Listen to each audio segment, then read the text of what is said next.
The detection array lit up like a newborn star going supernova, and Senior Coordinator Thesic felt every one of her sensory spines snap to rigid attention. The crystalline walls of the monitoring station hummed with suddenly amplified data streams, and somewhere in the lower decks, a junior analyst made a sound that translated roughly to profound religious terror. Coordinator, the analyst's voice crackled through the bioresonance field.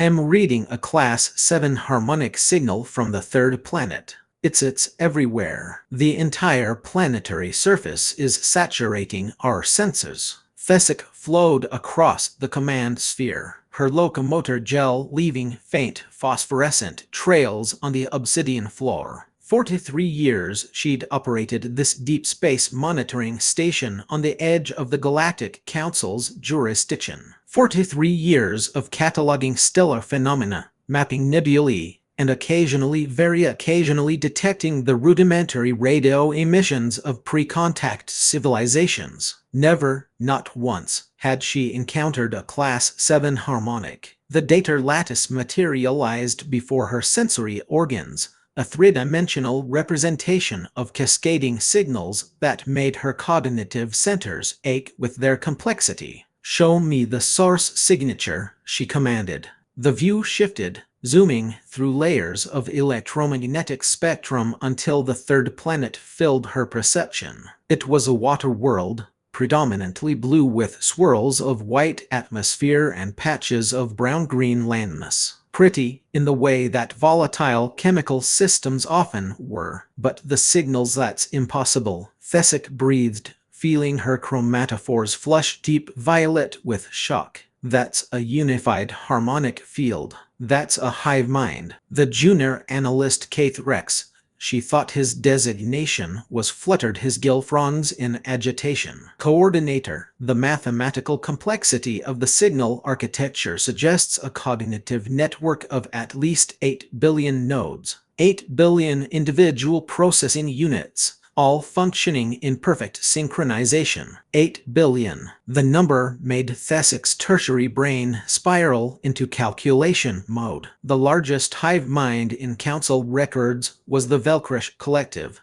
with approximately 600 million individuals. That species had nearly conquered a quarter of the galaxy before the Council had established protocols for peaceful integration. But 8 billion, operating in harmonic unity. Are you certain these readings are accurate? Thesic moved closer to the data stream, letting it wash over her sensory organs. The signals were definitely there, millions of distinct transmission points, all carrying variants of the same underlying harmonic structure. She could feel the pattern of it, the way each signal reinforced and complemented the others. It was beautiful. It was terrifying. I've run diagnostics 3 times, Coordinator. The equipment is functioning perfectly. Keith Rex paused, his voice taking on an edge of what might have been awe. Coordinator, they're building structures, cities, and detecting thousands of population centers,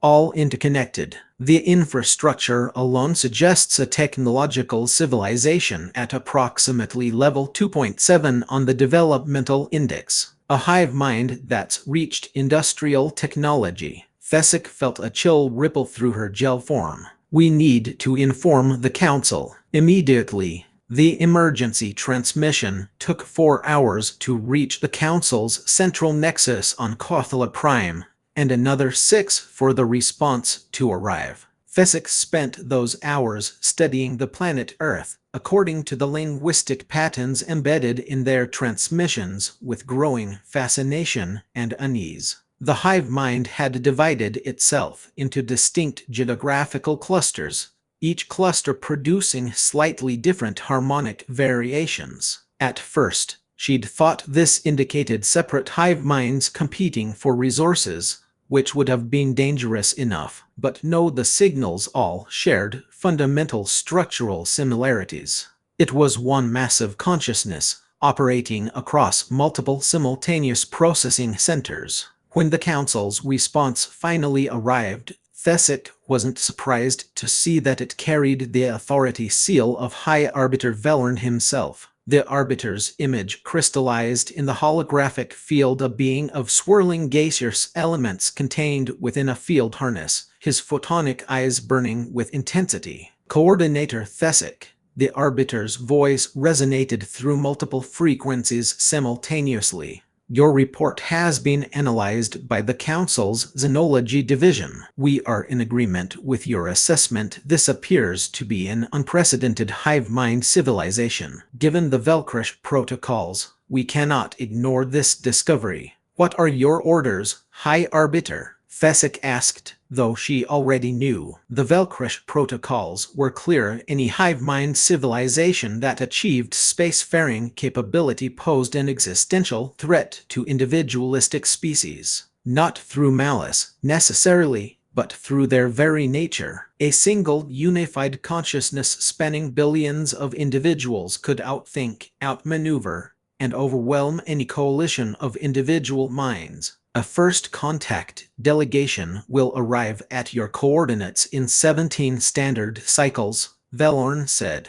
We will initiate peaceful dialogue with this species, these humans, as their signals indicate they call themselves. We will assess their intentions and offer them a place in the Galactic Council. But Coordinator the Arbiter's photonic eyes dimmed slightly. We will also be prepared. The delegation will include a full military escort, just in case. The transmission ended, leaving Thesic alone with the humming data streams and the endless chorus of Earth's harmonic signals. She thought about 8 billion minds, all working in perfect unison. What dreams did such a consciousness dream? What desires drove it? And most importantly, when it looked out at the stars and realized it wasn't alone, what would it want? She spent the next 17 cycles learning everything she could about the humans. Their signals were rich with information,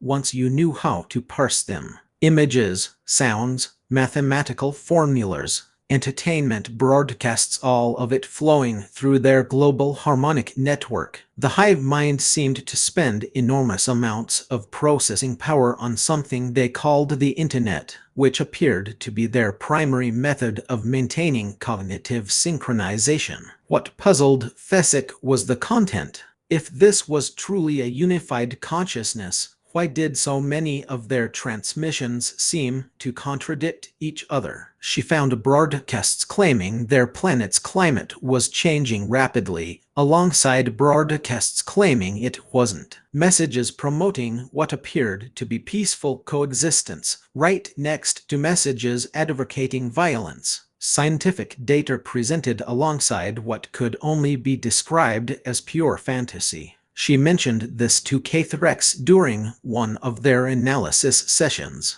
The young analyst's response was immediate error correction. Obviously, the hive mind must generate multiple hypotheses simultaneously, then use collective processing to determine truth. It's actually quite elegant. Instead of a single linear thought process, they can explore countless intellectual pathways at once. It made sense, Thesic supposed. A sufficiently complex hive mind wouldn't think the way an individual did. It would be something stranger, something that might seem contradictory from the outside but formed a coherent whole when viewed as a complete system. Like watching neurons fire in a brain, individually chaotic, collectively purposeful. The delegation arrived precisely on schedule, a flotilla of 12 ships that emerged from fold space in a perfect geometric formation. The flagship, the Harmonic Convergence, was a massive vessel designed to accommodate representatives from 47 different species, every major civilization in the Galactic Council.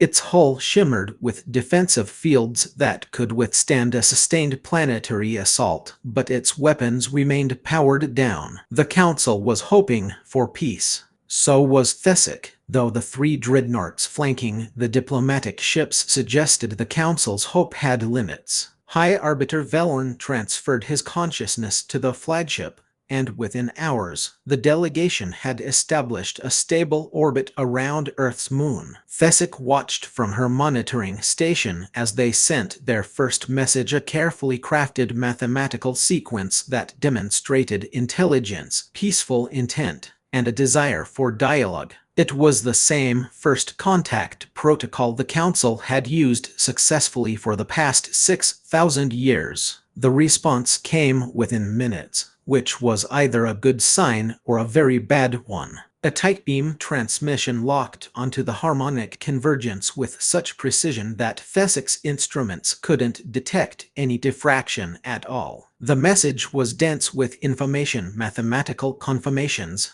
linguistic frameworks, and an invitation. They want to meet. Valorn's voice crackled with something that might have been excitement or anxiety. On their planet's surface, in a location they call Geneva. They say it's neutral ground, whatever that means to hive mind. Could be a trap, growled Ambassador Kresh, a Vorthorn warrior whose species still remembered fighting the Velkresh collective. His message came through on the military channel, but Thesic's clearance gave her access. Hive minds don't need neutral ground. Every inch of that planet is part of them, which is precisely why we're bringing a full security detail, Valorn replied smoothly. Coordinator Thesic, you'll join the delegation. Your research on the humans has been invaluable. I want your expertise on site. Thesic felt her chromatophores flush orange with surprise. High Arbiter, I'm honored, but I'm a monitoring specialist, not a diplomat, which is why I want you there. The diplomats will handle protocol. I need someone who can observe, who can catch the details the rest of us might miss. Valorn's photonic eyes fixed on her through the transmission. These humans are unlike anything we've encountered. We need every advantage we can get. 6 hours later, Thesic found herself aboard a diplomatic shuttle, descending through Earth's atmosphere alongside representatives from 17 different species. She'd never visited a planetary surface before. Her entire career had been in the comfortable vacuum of space, and the sensation of atmospheric friction made her gel form quiver with unease. Through the viewport, she watched Earth expand from an abstract sphere into a concrete reality. Clouds rushed past, revealing glimpses of the human hive's constructions below. Cities sprawled across the landscape in fractal patterns, connected by ribbons of infrastructure that glowed with artificial light even in the daytime. She tried to imagine 8 billion minds down there, all working in perfect harmony, and felt suddenly very small. The shuttle landed in a plaza outside an elegant white building that the humans had designated as their meeting point. The doors opened, and Thesic's first breath of alien atmosphere hit her sensory organs like a hammer. So many smells, chemical exhaust, organic decay, something sweet that might have been vegetation, and the sounds, a distant rumble that might have been transportation, a strange chirping that biological scans identified as native fauna, and underneath it all, a low hum that might have been the city itself. But it was the humans that captured her attention. There were 12 of them waiting at the base of the shuttle ramp, standing in a neat line that suggested military precision. They were bipedal, which wasn't uncommon, but their body plan was remarkably symmetric. 2 arms, 2 legs, a torso, and a head that swiveled on a flexible neck. Their skin came in varying shades of brown and pink, and they'd covered themselves with artificial materials in different colors and patterns. The one at the center of the line stepped forward. It was slightly taller than the others, with darker skin and black hair that showed gray at the temples. It raised one appendage, a hand. Thesic's briefing data supplied in what she hoped was a gesture of peace. "Welcome to Earth," the human said, and Thesic's translator implant rendered the words in her native language almost instantaneously. "I am Secretary General Maria Chen of the United Nations. On behalf of humanity, we greet you in peace and curiosity." High Arbiter Velorn, his gaseous form, contained within a specialized environmental suit, floated forward. "We greet you as well, Secretary General Chen.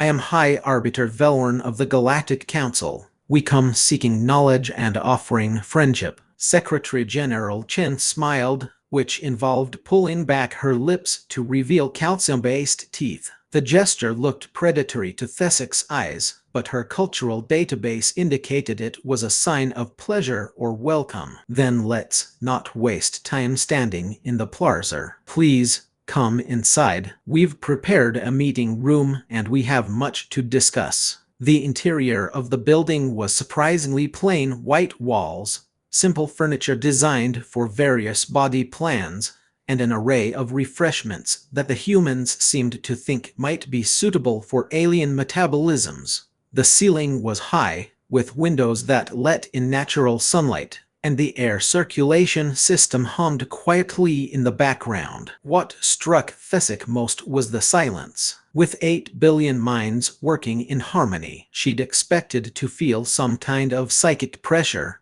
some sense of vast intelligence pressing against her own consciousness. But there was nothing. Just 12 humans arranging themselves around a large table, looking at the assembled aliens with expressions that her translator implant struggled to interpret. "Before we begin formal negotiations," Secretary General Chen said, "I want to make sure we're all comfortable. Do any of you need environmental adjustments? Different atmosphere mix, temperature changes, anything?" It was a thoughtful gesture, and several of the delegates took advantage of it. Ambassador Kresh requested lower oxygen levels for his section of the table. Delegate Simor, a crystalline being from a high-gravity world, needed a reinforced seat. The humans accommodated each request with what seemed like practiced ease, and Thessic found herself revising her estimates of their technological sophistication upward. Once everyone was settled, Velorn began the formal proceedings. "Secretary General Chen, humanity has achieved a remarkable level of development. Your civilization's technological and social advancement suggests you may be ready to join the greater galactic community. However, we have questions about the nature of your species." Secretary General Chen leaned back in her chair, her expression neutral. "I imagine you do. You've been monitoring our communications, haven't you? Listening to our radio and internet traffic." There was no accusation in her tone, but Thessic felt her chromatophores flush violet anyway. It seemed rude, somehow, to have been studying them without their knowledge. But Velorn nodded without hesitation. "Standard protocol for first contact situations. We need to understand a species before we reveal ourselves. I hope you don't consider it an invasion of privacy." "Not at all. We'd have done the same in your position." Chen folded her hands on the table. "So what are your questions?" Velorn's photonic eyes brightened slightly. "Your cognitive structure. Our analysis suggests that humanity operates as a unified consciousness, what we call a hive mind. Is this correct?" For a moment, perfect silence filled the room. Thessic watched the humans carefully, trying to read their reactions. Several of them glanced at each other. One human, a younger male with pale skin and reddish hair, made a sound that might have been a cough or a laugh, hastily suppressed. Secretary General Chen's expression shifted through several configurations that the translator implant labeled as surprise, confusion, and finally understanding. "A hive mind," Chen repeated slowly. "You think humanity is a hive mind? The harmonic resonance of your planetary communication network suggests a high degree of cognitive synchronization," Thessic found herself saying before she could stop herself. All eyes, human and alien, turned to her. She pressed on, trying to explain. 8 billion individuals, all connected through a global data network, all contributing to and drawing from a collective information pool. The mathematical patterns are consistent with unified consciousness. The young, redheaded human made that sound again, louder this time. It was definitely a laugh. Oh, this is rich. They think we're a hive mind because of the internet. Mr. O'Brien, Secretary General Chen said sharply, and the young human fell silent, though his facial muscles continued to twitch in what looked like suppressed amusement. Chen turned back to the aliens. High Arbiter, I think there's been a fundamental misunderstanding. Humanity is not our hive mind. We're not our unified consciousness. We're 8 billion completely separate individuals. The room erupted in chittering, buzzing, and gaseous expulsions that Thesik's translator implant interpreted as various forms of disbelief. Ambassador Kresh's combat tentacles twitched reflexively. Impossible. No individualistic species could achieve your level of coordination without some form of collective consciousness. We're not coordinated, another human spoke up. This one was older, with dark skin and hair that had gone completely white. The nameplate in front of him identified him as Dr. James Okonkwo, Special Advisor on Extraterrestrial Affairs. We're barely organized. Most of the time, we can't agree on anything. But your harmonic signals, Thesset started. Are people arguing with each other? Dr. Okonkwo finished. The internet isn't a hive mind network. It's a communication tool. 8 billion separate consciousnesses, all shouting their individual opinions into the void and hoping someone listens.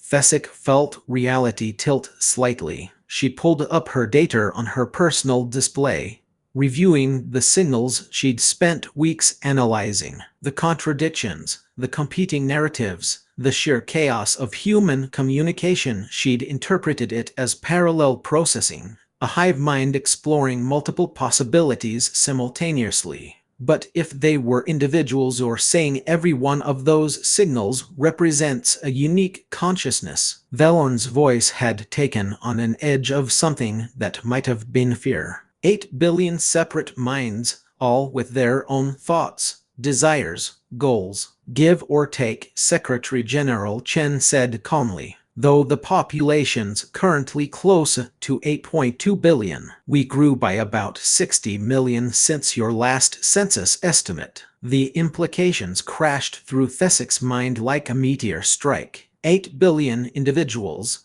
all somehow managing to build a civilization together without a unified guiding consciousness. It should have been impossible. Individual beings couldn't coordinate on that scale. Every species in the council had proven that. You needed either strong hierarchical control or collective consciousness. There was no third option. How? The word burst from Thesik before she could stop it. How do you function? How do you make decisions? How do you not tear yourselves apart with competing interests? The humans glanced at each other again, and this time several of them were making the laughing sound. Secretary General Chen's lips quirked upward in that predatory smile. Well, Doctor. Thesicate is Doctor, yes? Thank you. The honest answer is that we don't function particularly well. We make decisions slowly and often poorly, and we do regularly tear ourselves apart with competing interests. But somehow we muddle through. That's not. Thesik struggled to articulate the sheer impossibility of what she was hearing. Your infrastructure, your cities, your technological development. These things require massive coordination across millions of individuals. Hive minds can achieve this because every component works toward the same goal. But separate individuals, the statistical improbability alone, we have systems, Dr. Okonkwo interjected, governments, laws, social contracts. Mechanisms for translating millions of conflicting desires into something resembling coherent action. They're messy and inefficient, but they work. After a fashion. Ambassador Kresh leaned forward, his translator rendering his growl as almost threatening. You mentioned governments. plural. You have multiple governing structures, competing power centers, currently 195 sovereign nations, Chen confirmed, each with its own government, laws, culture, and often competing interests with their neighbors. This is insanity, burst out Delegate Varmoth, a Hexan whose species prided itself on logical thought. 195 separate power structures on a single planet. How have you not destroyed yourselves? Secretary General Chen's expression shifted to something the translator tagged as rueful. Well, we came close a few times. We've fought countless wars. We've developed weapons capable of rendering our entire planet uninhabitable. We've engaged in genocides, ecological devastation, and every other form of self-destructive behavior you can imagine. But we've also built the United Nations, established international law, and created mechanisms for peaceful conflict resolution. It's a work in progress. Fesick felt her worldview cracking like ice under too much pressure. Everything the Council knew about civilization development suggested this shouldn't work. Species reached a certain level of complexity and then either developed unified consciousness to manage that complexity, or they developed strict hierarchies to enforce coordination. The idea that billions of individuals could just muddle along, as Chen had put it, disagreeing and arguing and somehow still building cities and spacecraft, it violated every principle of xenosociology. I think, High Arbiter Velorn said slowly, his gaseous form swirling with unusual agitation, that we need to understand this better. Secretary General Chen, would it be possible for us to observe your species' decision-making processes, to see how you actually govern yourselves? Chen glanced at the other humans, and something passed between them, not telepathy, Fesick's sensors confirmed, but some form of nonverbal communication based on subtle body language. As it happens, Chen said, the UN General Assembly is in session today. We have representatives from all 195 member nations gathered to debate several important issues. You're welcome to observe. We would be honored, Velorn said. Fesick wasn't sure honored was the right word for what she was feeling. Apprehensive seemed more accurate, or possibly terrified. But when the humans led them through the building's corridors to a large assembly hall, she flowed along with the rest of the delegation, her sensory organs extended to maximum awareness. The General Assembly chamber was vast, with rows of seats arranged in a gentle curve facing a raised platform. Humans filled most of the seats, hundreds of them, all wearing small identification badges and speaking in low tones that created a constant background murmur. The walls were decorated with what appeared to be national symbols from different human cultures, a riot of colors and patterns that suggested the sheer diversity packed onto this single planet. The aliens were guided to a special observation area, separated from the main floor by a transparent barrier. As they settled into their positions, Secretary General Chen took the podium on the raised platform. She struck a small hammer against a wooden block, some kind of ceremonial implement, and the murmuring died down. This session of the General Assembly will now come to order, Chen announced. Today's agenda includes 3 items of the proposed Global Climate Accord funding mechanism, the expansion of humanitarian aid to Region 712, and the establishment of new protocols for deep space monitoring. Given our distinguished guests, I'm sure I don't need to emphasize the importance of decorum and point of order. A human shot to his feet in one of the middle rows. He was stocky, with olive skin and dark hair, and his identification badge read Ambassador Pietro Russo, Italian Republic. Madam Secretary General, before we proceed with the agenda, I must object to the presence of these aliens in our chamber. This is a sovereign human assembly. We haven't even determined if we want to join their Galactic Council, and yet we're allowing them to observe our internal deliberations. Another human stood, this one a tall woman with pale skin and blonde hair. Ambassador Russo makes an excellent point. Madam Secretary General, what assurances do we have that these aliens don't have ulterior motives? They've been monitoring our communications without our knowledge or consent. For all we know, they're here to assess our vulnerabilities. Thesic felt her chromatophores flash through a rapid sequence of colors, unable to settle on a single emotional response. The humans were arguing openly in front of the aliens they were supposedly negotiating with. It was the most bizarre diplomatic display she'd ever witnessed. Secretary General Chen remained calm, her voice level. Ambassador Russo, Ambassador Peterson, your concerns are noted. However, the Security Council voted to allow the Galactic Council's delegation to observe this session. If you wish to challenge that decision, you'll need to file a formal motion, and I move to challenge the Security Council's decision, Russo declared. I further move for an immediate vote on whether to expel the alien delegation from this chamber. Seconded, called another voice from the back of the room. Chen's expression tightened, but she nodded. Very well. The motion has been made and seconded. The floor is now open for debate. Ambassador Russo, you have 3 minutes to make your case. Russo stepped into the aisle, his body language suggesting aggressive confidence. Members of the Assembly, I understand the desire for transparency. I understand that we want to show these aliens that we have nothing to hide, but consider what message we're sending. We're allowing potential enemies to observe our internal disagreements, our weaknesses, our divisions. We're giving them intelligence that could be used against us. I say we should continue negotiations in private, behind closed doors, where we can present a unified front. A unified front. Thesic's translator provided the phrase, but the concept seemed laughably impossible for a species of individuals. Yet Russo seemed to think it was possible, even desirable. She glanced at Ambassador Kresh and saw her own confusion reflected in the twitching of his combat tentacles. Another human stood.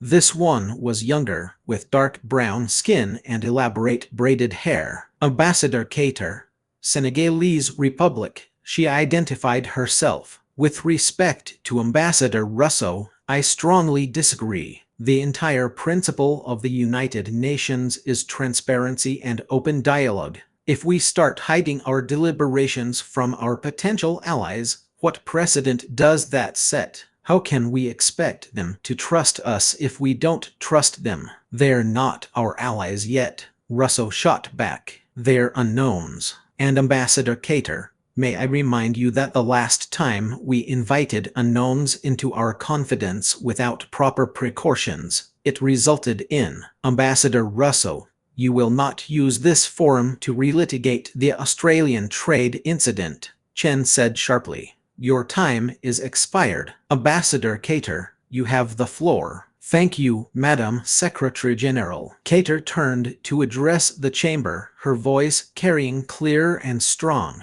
Members of the Assembly, we are at a historic moment. First contact with an alien civilization. How we conduct ourselves now will echo through history. Do we want to be remembered as the species that hid in fear, or as the species that stood openly confident in our values even when they might seem strange to others? Standing openly and standing stupidly are two different things, muttered someone in the front rows, loud enough for Thesic's auditory senses to pick up. The debate continued, and continued, and continued. Human after human stood to speak, some supporting the motion to expel the aliens, others opposing it. They referenced previous incidents, cited procedural rules, invoked principles and precedents. They interrupted each other, contradicted each other, and in one memorable case, Two ambassadors who appeared to be from neighboring nations started what looked like it might escalate into physical violence before Chen's security personnel separated them. Thesic watched in horrified fascination. This was supposed to be a governing body, a mechanism for coordinating the actions of billions of individuals, but it looked more like barely controlled chaos. The humans couldn't even agree on whether the aliens should be allowed to watch them try to agree on other things. "This is remarkable," whispered Delegate Seymour beside her. The crystalline being's facets were refracting light in complex patterns that indicated deep thought. "They're completely dysfunctional, and yet their civilization functions," Velorn murmured. "Look around this chamber. These humans represent 195 separate nations, each with their own interests. They're arguing, yes, but they're arguing within an agreed-upon framework. They're following rules, even as they fight each other. They're wasting time," Kresh growled. "We've been here for 47 minutes, and they're still debating whether we should be here." A proper hive mind would have reached consensus in seconds. A proper hierarchy would have simply imposed a decision. But they're not a hive mind or a hierarchy, Thesic said, understanding dawning like a new sun. "They're something else entirely. Something we've never encountered before." On the chamber floor, the debate was reaching some kind of crescendo. Secretary General Chen called for a vote. A digital display on the wall lit up, showing numbers that changed rapidly as the humans registered their decisions through some kind of electronic system. "The motion to expel the alien delegation from this session is defeated," Chen announced, her voice cutting through the renewed murmuring. 97 in favor, 111 against, with 12 abstentions. The delegation may remain. Now, unless there are any other preliminary motions, we will proceed to the actual agenda. Several humans looked like they wanted to raise additional objections, but Chen's stern gaze seemed to discourage them. "Very well. The first item on our agenda is the proposed Global Climate Accord funding mechanism. The Special Committee on Climate has recommended a graduated contribution system based on national GDP and historical emissions. The floor is now open for discussion." What followed was 3 hours of the most intense, passionate, and occasionally bizarre debate Thesic had ever witnessed. The humans argued about money, about fairness, about historical responsibility and future obligations. They cited scientific data, economic projections, and moral principles. They formed temporary alliances that shifted like water, with groups of nations supporting each other on one point and opposing each other on the next. One human ambassador, Zhang, from the Chinese Republic, delivered an impassioned speech about developing nations deserving support rather than punishment for industrialization. Another human ambassador, Mueller, from the German Federal Republic, countered with equally impassioned arguments about the urgency of climate action transcending national interests. A third human ambassador, Dos Santos, from the Brazilian Federation, proposed a compromise that immediately spawned 17 counter-proposals and amendments. Through it all, Secretary General Chen maintained order with what appeared to be superhuman patience, recognizing speakers, enforcing time limits, and occasionally ruling on procedural questions that seemed to require knowledge of an impossibly complex rulebook. Thesic found herself leaning forward, her sensory organs absorbing every detail. This was nothing like council proceedings. When the Galactic Council debated policy, each species sent its most rational, most logical representative. They presented facts, analyzed outcomes, and reached consensus through careful deliberation. There was emotion, certainly, but it was controlled, channeled, productive. The humans had no such control. They were messy, emotional, contradictory. They appealed to logic one moment and pure sentiment the next. They brought up irrelevant historical grievances. They made jokes, delivered insults, and in one memorable instance, an ambassador from a small island nation broke down crying while describing his homeland's vulnerability to rising sea levels, and yet somehow they were making progress. After 3 hours of argument, they voted on the climate accord funding mechanism. It didn't pass unanimously, in fact. Barely 2/3 of the assembly supported it, but Chen declared it adopted and moved on to the next agenda item.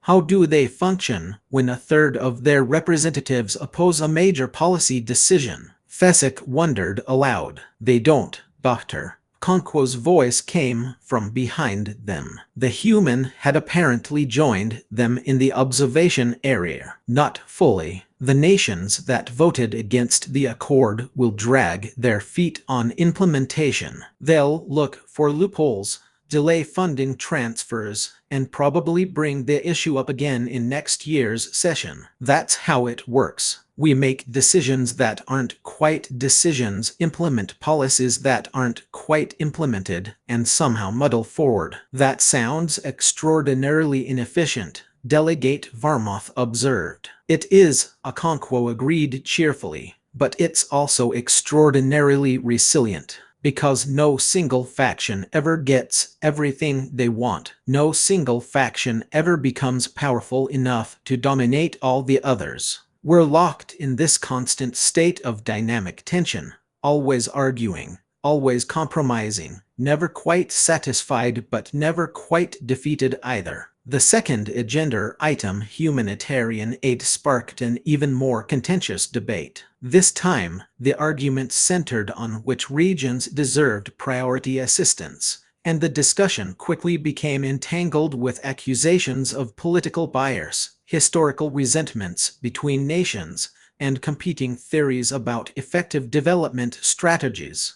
This is absurd, Kresh muttered. People are suffering, and these humans are arguing about abstract principles instead of just helping them. Are they, though? Velorn's photonic eyes had brightened with intense focus. Listen carefully, Ambassador. Every speaker is advocating for helping people. They're just disagreeing about how to help most effectively. Some want direct food aid. Others argue that food aid creates dependency and that infrastructure development is more important. Some prioritize medical assistance. Others focus on education. They all want the same outcome, they just have different ideas about how to achieve it. So they waste time debating instead of acting, Kresh said. Or they avoid the mistakes of acting without thinking, Velorn countered. Ambassador, in your species' history, how many times did unified action lead to catastrophic outcomes because no one questioned the plan? Kresh's combat tentacles stilled. The Vorthorn were warriors, proud of their decisive nature. But Fesick knew their history. She'd studied it during her xenology training. The Vorthorn had nearly driven themselves to extinction twice through overly coordinated military campaigns that steamrolled over dissenting voices. The humanitarian aid debate raged on. A human from the Indian Republic proposed doubling the aid budget. A human from the American Confederation countered that existing aid programs were inefficient and needed reform before receiving additional funding. A coalition of African nations argued that aid should be distributed by the affected regions themselves rather than imposed by wealthy nations. European representatives worried about oversight and accountability. Through it all, Fesick began to notice patterns. The humans weren't just arguing randomly, they were negotiating. Each speech contained implicit offers and demands. Ambassador Zhang would support Ambassador Mueller's climate position if Mueller backed Zhang's infrastructure proposal. Ambassador Cater formed a bloc of smaller nations to increase their collective bargaining power. Ambassador Russo made a dramatic speech opposing the entire aid framework, but Fesick noticed he'd quietly voted for it when the final count came. These humans were playing a staggeringly complex game of mutual manipulation, coalition building, and strategic compromise. And they were playing it in real time, without any central coordinator telling them what to do. "It's beautiful," she breathed. "What?" Keith Rex, who'd been watching silently beside her, turned his attention from the humans. "Don't you see it?" Thesic gestured at the chamber floor, where a vote on the humanitarian aid package was underway. "We were wrong. We thought coordination required either a hive mind or a hierarchy. But humans have discovered a third way. They're coordinating through controlled conflict. Every individual pursues their own interests, but they do it within a framework that forces them to compromise, to build coalitions, to find solutions that enough of them can live with. It's not efficient, but it's robust. It's not neat, but it works." The final agenda item, deep space monitoring protocols, hit Thesic like a physical blow, because this one was about them. About whether humanity should join the Galactic Council's sensor network, sharing data on astronomical phenomena and potential threats. And oh, did the humans have opinions about it? "Absolutely not," declared Ambassador Volkov from the Russian Commonwealth. "We've been independent observers of space for decades. Why should we subordinate our research to an alien organization we know nothing about?" "Because we're not alone in the universe anymore," snapped Ambassador Park from the Korean Peninsula Union. "We need to coordinate with other species, share information, work together. That's the entire point of having a galactic community." "The point of having a galactic community," Ambassador Russo interjected, "is supposedly mutual benefit. But I've reviewed the proposed protocols, and they're entirely one-sided. We share all our data with the Council, but we only receive what they decide to share with us. That's not cooperation, that's subordination." Secretary General Chen tried to bring order, but the debate spiraled into chaos. Accusations of xenophobia flew alongside counter-accusations of naivety. Scientific evidence about the benefits of coordinated observation clashed with political arguments about sovereignty and independence. Someone brought up something called the Fermi paradox, which apparently related to why humans hadn't detected alien signals before. Someone else suggested that maybe the Galactic Council had been deliberately hiding from humanity, which spawned an entirely new sub-debate about trust and transparency. Thesic wanted to shout that they'd hidden themselves to avoid panicking pre-contact civilizations, that it was standard protocol, that the Council had humanity's best interests at heart. But she was just an observer, and the humans weren't asking her opinion. They were too busy asking each other's opinions, loudly and repeatedly. "This is a disaster," Ambassador Kresh growled. "We offer them membership in a galactic civilization, and they can't even decide if they want to share telescope data." But Velorn was making a sound that Thesic's translator interpreted as thoughtful humming. "No, Ambassador, this is fascinating. Watch carefully. They're not actually debating whether to join the monitoring network. They're debating the terms. They're negotiating, individually, what the agreement should look like. Every objection raised is an opportunity for refinement." And he was right, Thesic realized. As the debate continued, the shape of a compromise began to emerge. Ambassador Park proposed a pilot program, limited data sharing for 1 year, after which humanity would reassess. Ambassador Mueller suggested a joint oversight committee, with human representatives having veto power over what data they shared. Ambassador Zhang insisted on technology transfer provisions, so humanity could upgrade its observation capabilities. Chen, displaying what Thesic now recognized as masterful political skill, synthesized these suggestions into a modified proposal. She put it to a vote. It passed with a larger majority than either of the previous items, 147 nations in favor. "Well," Chen said, turning to look directly at the alien observation area, "I believe we have a preliminary agreement." High Arbiter Velorn, Would the Galactic Council find these terms acceptable as a starting point for negotiations? Velorn floated forward, his gaseous form swirling with what might have been satisfaction. Secretary General Chen, your species never ceases to surprise us. Yes, we find these terms acceptable. More than acceptable, they're actually an improvement on our standard protocols. The Oversight Committee idea, in particular, would give your species a voice in decisions that affect you. We should have thought of that ourselves. Don't feel bad, Chen said with a slight smile. It took us thousands of years and several devastating wars to figure out that including people in decisions about their own lives tends to work better than imposing solutions from above. And we still get it wrong half the time. The formal session concluded, and the humans began filing out of the chamber in small groups, still arguing with each other about the decisions they'd just made. Thesic watched them go, her mind racing with implications. The delegation reconvened in the private meeting room. The mood among the aliens ranged from bewildered to disturbed to, in Velorn's case, almost exhilarated. I need to understand, Thesic said, addressing Secretary General Chen directly. How does your species survive this? The constant conflict, the endless disagreement, doesn't it tear you apart?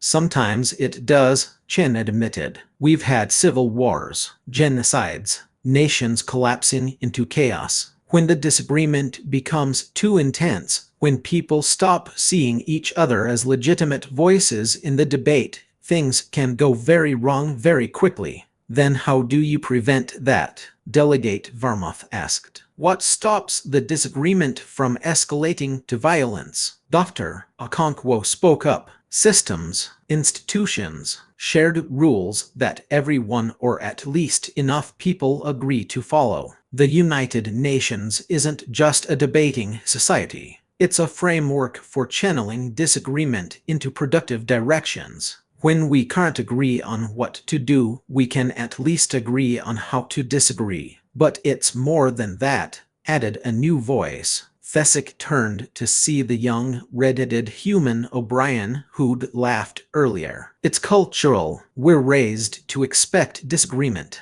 We teach our children that people will have different opinions, and that's normal and even good. We have this concept, loyal opposition, the idea that someone can disagree with you, argue against your positions, vote against your interests, and still be a legitimate participant in the same system. Not an enemy to be destroyed, but an opponent to be respected. That sounds impossibly idealistic, Kresh said flatly. It is, O'Brien agreed. We violate that ideal constantly. We demonize our opponents, question their motives, assume the worst. But the ideal exists. It's there in our culture, in our institutions, and enough people, enough of the time, try to live up to it. That's what makes it work. Thesic felt something shift in her understanding. She'd been thinking of the humans' constant disagreement as a flaw, a weakness that somehow didn't prevent them from functioning. But what if it wasn't a flaw at all? What if it was a feature? What if the disagreement itself was the mechanism that made their civilization work? High Arbiter, she said slowly, I need to revise my assessment of humanity. They're not our hive mind that we misidentified.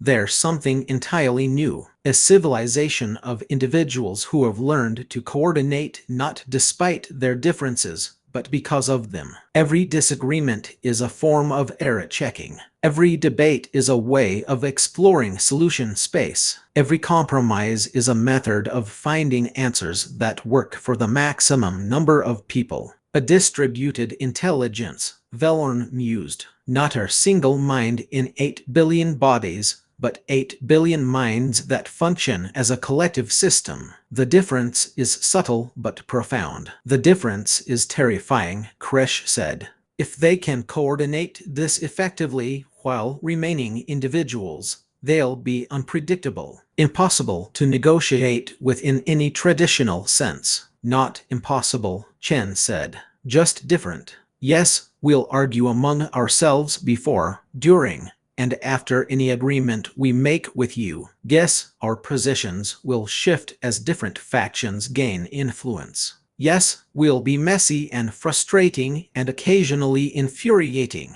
but we'll also bring perspectives you've never considered, solutions you've never imagined, and a resilience born from having 8 billion independent minds working on every problem. Secretary General Chen stood, and the other humans stood with her. High Arbiter Velorn, I believe we've given you a lot to think about. The question before us is no longer whether humanity is ready to join the galactic community. The question is whether the galactic community is ready for humanity. It was a bold statement, almost arrogant, but as Thesic looked at the assembled humans, 12 individuals who'd been arguing with each other all day and would probably continue arguing once the aliens left, she couldn't entirely disagree. The delegation returned to orbit, and over the next several days, they compiled their reports. Thesic worked around the clock,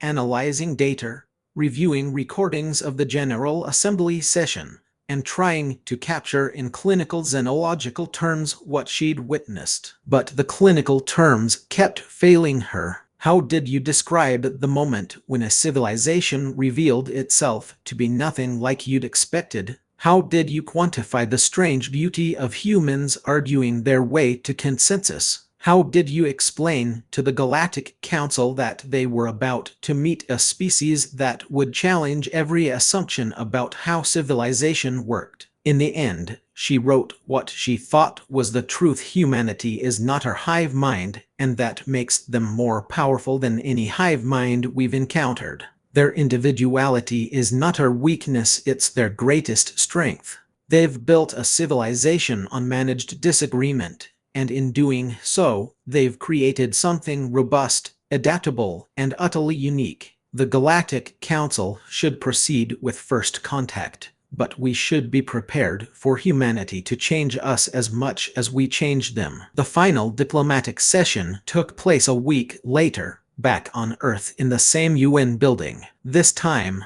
the ceremony was more formal, with news media present and the entire General Assembly in attendance. Secretary General Chen and High Arbiter Velorn signed a preliminary contact agreement, not full membership in the Galactic Council yet, but a framework for continued dialogue and cooperation. Thesic watched from her position in the diplomatic corps, now officially designated as the Council's first human specialist. It was a role she'd never imagined having, studying a species that shouldn't exist. After the ceremony, as the various delegates mingled in what humans called a reception, Thesic found herself approached by Dr. Conquo. Dr. Thesic, he said, offering her a glass of something that her scanner identified as ethanol mixed with fruit compounds, a mild intoxicant, apparently. I wanted to thank you. Thank me for what? For being willing to revise your assessment. A lot of beings, human and alien, get an idea stuck in their heads and can't let it go.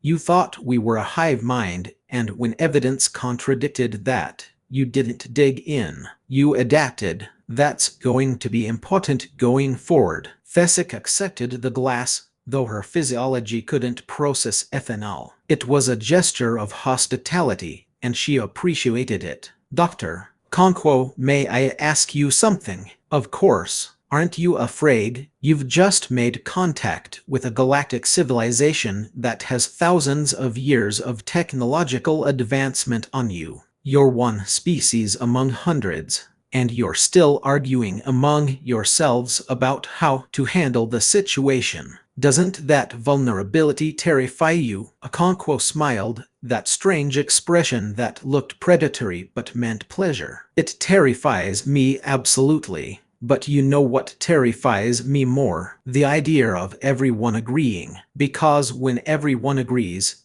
it usually means someone's voice is being silenced. And in my experience, the voices that get silenced are usually the ones saying things we need to hear. He glanced around the room, where clusters of humans were engaged in animated conversations with various aliens. Some of those conversations looked like friendly exchanges. Others looked like arguments already brewing. "We'll argue with you," Okonkwo said. "We'll argue with each other about you. We'll make things difficult and complicated and sometimes frustrating. But we'll also bring everything we are, all 8 billion perspectives, all our conflicts and contradictions and impossible diversity to whatever relationship we build with the galactic community." "That sounds exhausting," Thesic admitted. "It is," Okonkwo agreed cheerfully. "But it's also how we've survived this long, and with any luck, it's how we'll thrive among the stars." Ambassador Kresh appeared at Thesic's side, his combat tentacles unusually relaxed. "Dr. Thesic, the High Arbiter wants you on the permanent diplomatic mission to Earth. Apparently, your insights are considered invaluable." "I accept," Thesic said without hesitation. She looked back at the human reception, watching them interact with the aliens. She saw Ambassador Russo engaged in what looked like a fierce debate with a Hexan diplomat about resource allocation. She saw Secretary General Chen laughing at something a gaseous thermionic had said. She saw the young O'Brien showing a group of crystalline Cimmerians something on a human data tablet, all of them peering at it with various sensory organs. They were doing it already, bringing their chaos, their disagreement, their impossible diversity into contact with a wider galaxy. And the galaxy, Thesic realized, would never be the same. Over the following months, as humanity began its gradual integration into the Galactic Council, Thesic witnessed a transformation. It wasn't humanity that changed, they remained as argumentative and individualistic as ever. It was the Council that began to shift. The first shock came when the Council tried to implement a standard first contact education program. The program was designed to efficiently transfer essential knowledge about galactic civilization to new species. It had worked perfectly for every species for the past 3,000 years. The humans tore it apart. "This curriculum is entirely too linear," complained Ambassador Park during the Education Review Committee meeting. "You're presenting galactic history as a straight progression, but where are the competing interpretations? The alternative perspectives?" "There are no competing interpretations," replied Educator Velskith, a Lothian scholar who'd designed the curriculum. "History is history. These are the facts of what occurred. Facts are never just facts." Another human doctor, Sarah Goldstein, who'd been appointed as humanities education liaison, interjected. "They're always interpreted through someone's perspective. Whose perspective is represented in your curriculum?" "The Council's official position." "What about species that disagreed with Council policies at the time? What about minority viewpoints?" Velskith's bioluminescent patterns flickered in confusion. "Why would we include incorrect viewpoints in an educational program?" "They're not incorrect," Goldstein said. "They're different, and our students need to learn how to evaluate different perspectives, not just memorize an approved version of events." The debate went on for weeks. The humans insisted on adding primary sources, contradictory accounts, and what they called critical thinking exercises where students would examine the same event from multiple angles. The Council's educators argued this would confuse students and make learning inefficient. In the end, the curriculum was revised. And then something unexpected happened. Several other species asked if they could use the new human-influenced curriculum for their own students. Apparently, the rigid, efficient approach had been producing individuals who were excellent at memorizing approved facts but terrible at independent analysis. The second shock came during a routine council vote on resource allocation for a disputed asteroid field. It should have been a simple matter: present the facts, calculate the optimal distribution based on need and existing claims, and implement the decision. But there were 3 human ambassadors on the resource committee now, and they refused to let it be simple. We need to hear from the species who will be most affected, Ambassador Chen insisted. Not just their governments, the actual individuals and communities who will be mining these asteroids. We have reports from the governments.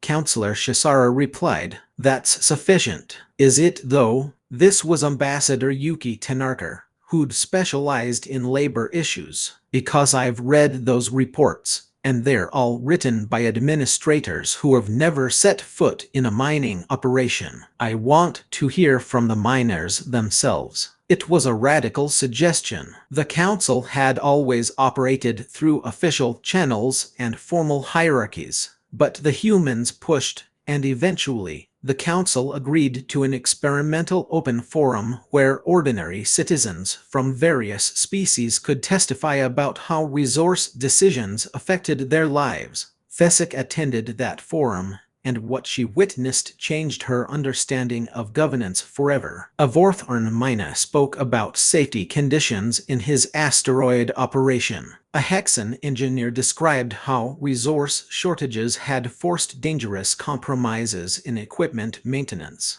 A young Lothian told a heartbreaking story about losing her parents in a completely preventable accident that had resulted from cutting corners to meet production quotas. These weren't facts and figures. These were lives, and the humans had insisted on putting those lives at the center of the decision. The resource allocation that emerged from that process was messier than the optimal calculation would have been. It was less efficient, but it was also more just, and every species involved felt they'd been heard. Several councillors privately admitted to Fesick that they'd never considered governance could work this way. The humans' influence spread like a slow-moving wave through council institutions. They introduced the concept of loyal opposition to committees that had always operated on consensus. They insisted on transparency in decision-making processes that had traditionally been closed.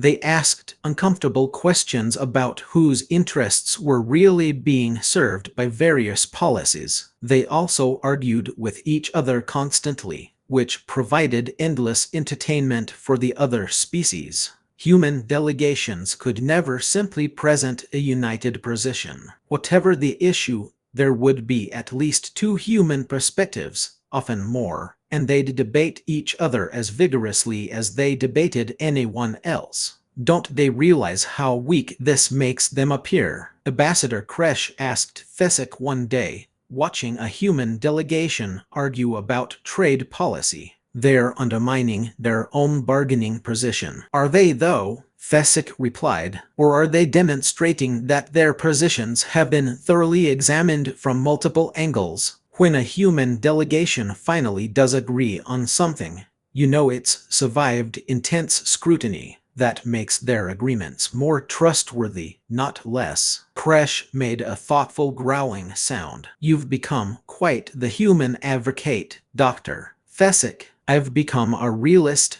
Fesick corrected. The humans are here. They're not going to change their fundamental nature to make us comfortable. So we can either learn from them or be left behind. The real test came during what became known as the Corvian crisis. The Corvians were a recently discovered hive mind species, a real hive mind, unlike the humans who'd been expanding aggressively into space claimed by several council species. When diplomatic overtures failed, the Council's military committee began planning a coordinated response to contain Corvian expansion. It was supposed to be straightforward. The Corvians had violated territorial boundaries. The Council would enforce those boundaries with appropriate force. The plan was approved by the military committee and sent to the full council for final authorization. That's when the humans objected. Wait, Ambassador Chen said during the council session. We're talking about going to war with a species we've been in contact with for less than a year. Has anyone tried to understand why they're expanding? They're a hive mind, Councillor Varthish replied impatiently. They're expanding because that's what hive minds do. They consume resources and grow. It's their nature. That's a hell of an assumption. Ambassador Russo interjected. We're going to start a war based on stereotypes about what hive minds are supposed to do. The debate that followed was intense. The military committee insisted they understood the situation perfectly. The humans insisted the council was falling into the same trap they'd nearly fallen into with humanity, assuming they understood an alien species based on preconceptions rather than actual observation. Send a delegation, Dr. Okonkwo proposed. Not our military fleet, a diplomatic mission. Let's actually talk to the Corvians, understand their perspective. Maybe their expansion isn't aggressive. Maybe they're fleeing something. Maybe they're looking for resources their home system lacks. We won't know unless we ask. And if they attack the delegation, Kresh asked. He'd become more sympathetic to human perspectives over the months, but he was still a warrior at heart. Then we'll have tried, Chen said simply. And we'll know we exhausted diplomatic options before resorting to force. The council was split. Many members wanted to proceed with the military option. It was cleaner, faster, and aligned with centuries of precedent for dealing with expansionist hive minds. But enough members had been influenced by human thinking to create deadlock. In the end, they compromised in the most human way possible. They sent 2 missions. A small diplomatic delegation to make contact with the Corvians, accompanied by a military fleet that would remain at a safe distance, ready to intervene if necessary. Thesic volunteered for the diplomatic mission, as did 3 human ambassadors. It was dangerous, potentially fatal, but Thesic had spent months learning human philosophy. Sometimes, she'd learned, you had to take risks if you wanted the truth. The Corvian hive mind received them in what appeared to be a massive organic structure floating in space,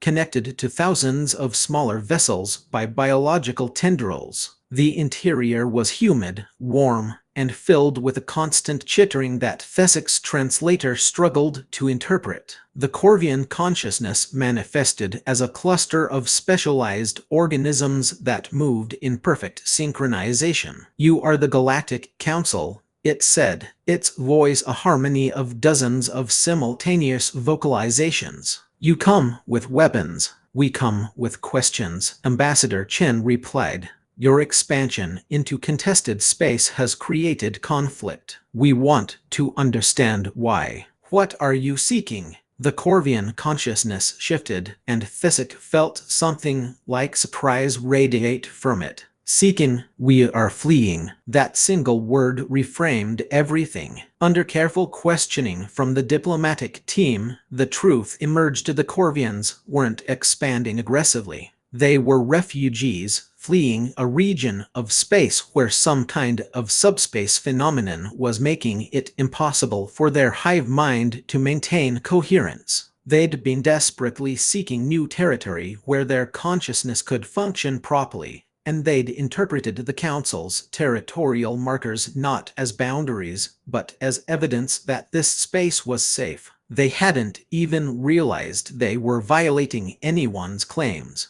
As a hive mind, the concept of territorial possession was foreign to them. Space was simply space, either habitable or uninhabitable. The diplomatic mission returned with a completely different understanding of the situation. Instead of a military response, the Council worked out an agreement. The Corvians would be given a designated region that met their biological needs, in exchange for acknowledging Council territorial boundaries and participating in a research initiative to study the subspace phenomenon they were fleeing. It was messy and complicated and required extensive negotiation, but it prevented a war and added a powerful new member to the council community. And it happened because humans had insisted on asking uncomfortable questions instead of accepting easy answers. You were right, Ambassador Kresh told Thesic after the Corvian agreement was signed. About the humans.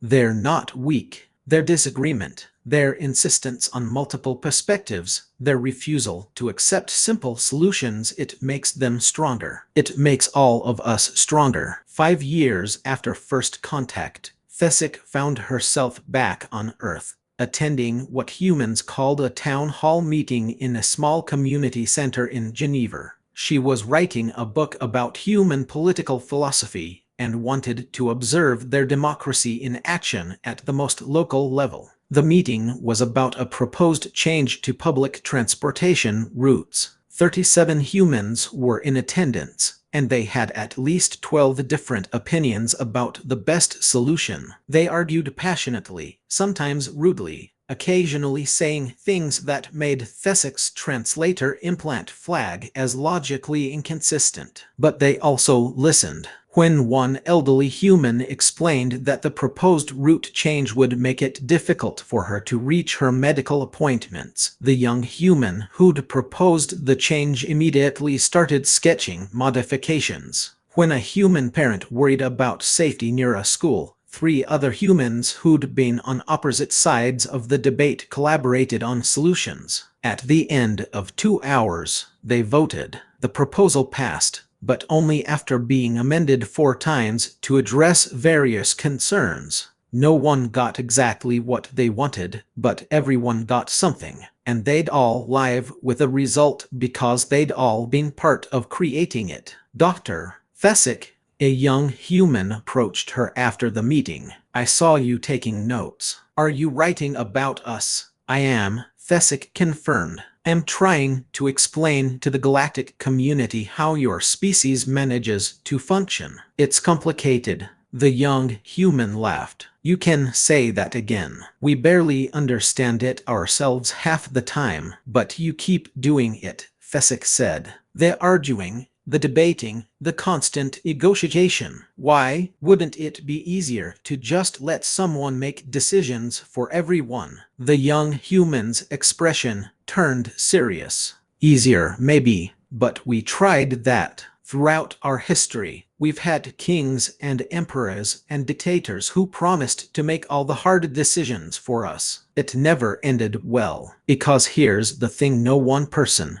no matter how smart or well-intentioned, can understand everyone's needs. The only way to make decisions that work for everyone is to include everyone in making them, even when it takes forever and drives everyone crazy. Thesic asked. Especially then, the human said with a grin. Because being driven crazy by democracy means we're free. And that's worth all the arguing in the world. Thesic included that quote in her book. It became one of the most widely cited passages, studied by species across the galaxy who were beginning to question their own governing structures. The Galactic Council didn't become human. That would have been impossible, and probably undesirable. But it did change. It became more open, more transparent, more willing to acknowledge that even the best decisions might be wrong, that even the most logical approach might miss something important, that the voices of ordinary citizens mattered as much as expert analysis. It became, in short, more democratic.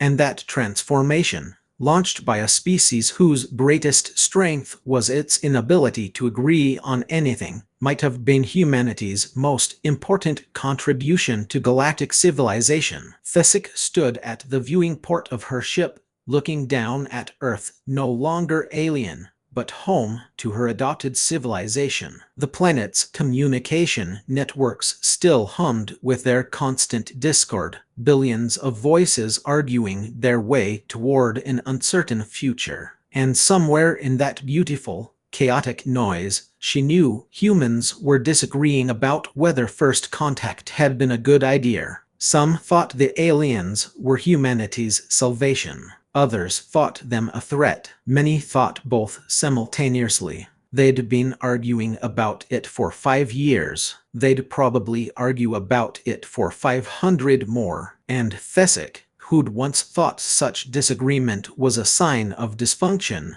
now understood it was a sign of life. She smiled, a human expression she'd adopted because it was more efficient than trying to explain chromatophore patterns, and turned to her console to begin writing her next report. The Galactic Council was proposing a new trade agreement, and she already knew the human delegation would have at least 6 different positions on it. She couldn't wait to hear them all.